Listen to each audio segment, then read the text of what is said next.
was looking at the AED devices the other day. I went to go renew my driver's license. I'm here at the DMV.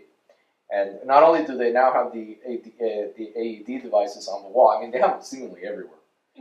But now I'm starting to see bleeding control modules in more places. So I saw they had a big bleeding control module at the DMV. They had one at my local Publix. That's a local supermarket chain. And I'm starting to see the bleeding stuff. I think that's another one of the big ones. I think that the combination of CPR and bleeding control are two low-hanging fruit that everybody should get, like, right now. Yeah, I would totally agree with that. And again, it's a matter of, like you're saying, you're seeing the products that are required to help somebody. They're available. Stores are putting them in their stores. Shopping malls have them in the shopping mall. There are signs to lead you to where they are.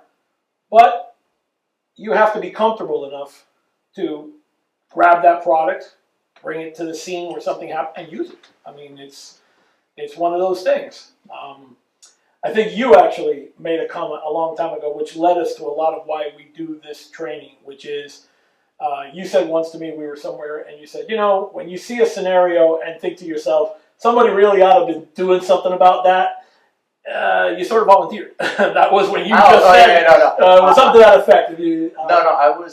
I know what you're talking about. I was actually paraphrasing James Yeager. Oh. And he said, he was very fond of saying, if you're looking at something, you're thinking somebody should do something, you're it. You're it. Or something to that effect. That was it. And I found that to be a very powerful, because of the normalcy bias and denial and all these self-preservation mechanisms that we get into.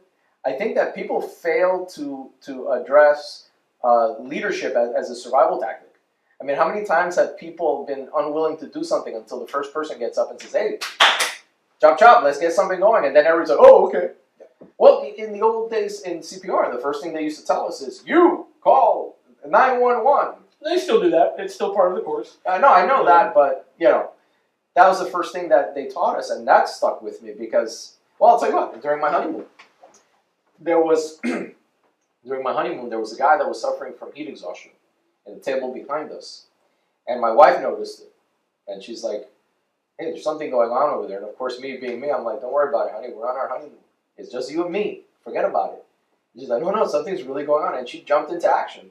And she put her CPR skills into play. But the first thing that she did was she took control of the scene. There was a circle of the guy's family and the waiters and the nearby people in a circle not doing anything. And this guy's red like a tomato passed out on the floor. And had she not broken up that negative inertia that was happening there, this guy probably would have died. I mean, they wouldn't have done anything. They would have still been looking at him today.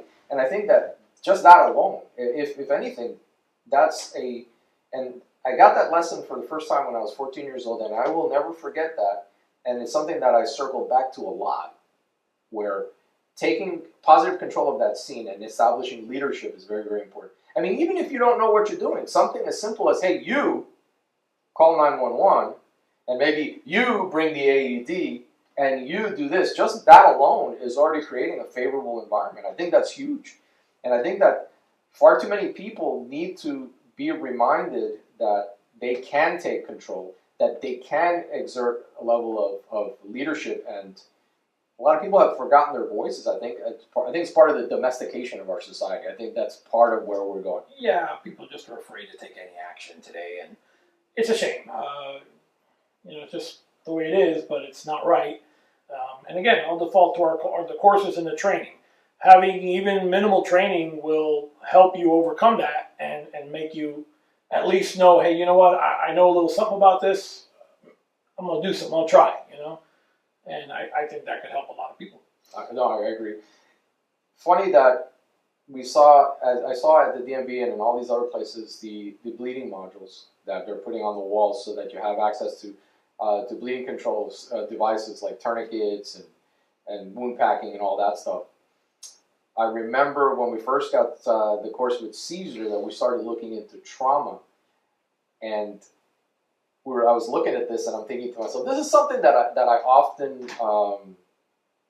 that I always thought about, because I've been involved with martial arts as you know, and now you guys know. I've been involved in martial arts since I was a kid, and a primary driver of that was to become educated in self-defense. And then I got involved in the tactical community through Andy Stanford, and then later with James Yeager and Paul Gomez and all these other people that influenced me. The one thing that wasn't being addressed then that is being addressed now is actually dealing with the aftermath of getting injured in a self-defense confrontation. So I think that's another avenue that crosses genres of survival. A lot of people don't think of self-defense as a part of survival. Well, the bleeding control, I think, falls into that really well, as does the CPR. Yeah, I guess one of the things that I consider there a lot is I think a lot of people today have this persona of self-defense where they're going to take action and defend themselves, and in the process, they're not going to get hurt. You know,